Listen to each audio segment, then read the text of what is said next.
Assalamu alaikum everyone. I'm very emotional right now. আসলে সবার কথা শুনে আমার মনে হচ্ছে যে সে শুরু করেছিলাম 2020 সালে ছোট একটা ক্যারেক্টার নিয়ে সিজন 3 এ বিকজ আমাকে যখন বলা হয়েছিল যে ব্যাচেলর পয়েন্টের কথা তখন ওয়াজ নাথিং। তো আমাকে বলা হয়েছিল যে নোয়াখালীতে যাব, যেহেতু আপনি আসলে নোয়াখালীর মেয়ে, আমরা কয়েকটা এপিসোডের জন্য একজন আর্টিস্ট চাচ্ছি। তো আমার তখন মনে হয়েছিল যে আচ্ছা ঠিক আছে, আমি তো আসলে অ্যাক্টিং পারি না, তারপরও ট্রাই করি।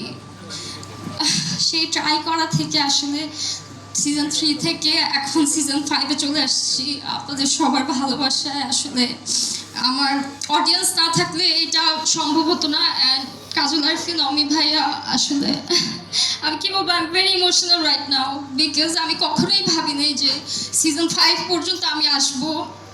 যখন কোথাও যাই সবাই আসলে এত মানে কাছের মনে করে, দেখা যায় কোনো মার্কেটে যাচ্ছি সবাই বলতেছে এরিয়ল আমি আর শিমুল্লা কোনায়, as if I am a girl next door.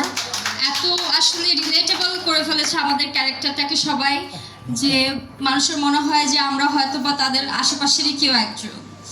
So এই ভালোবাসাটা পাবো আপনাদের কাছ থেকে, এটা কখনো আসলে আশা করিনি। আমি অনেক ছোট মানুষ, যখন শুটিংয়ে যাই আমি সবার থেকে ছোট, বাট তারপরে সবাই আসলে আমাকে এত ভালোবাসা দিয়ে আসলে আপন করে নিয়েছে একদম 2022 থেকে এখন 2025 সাল পর্যন্ত। So of course I am grateful to you all, thank you so much.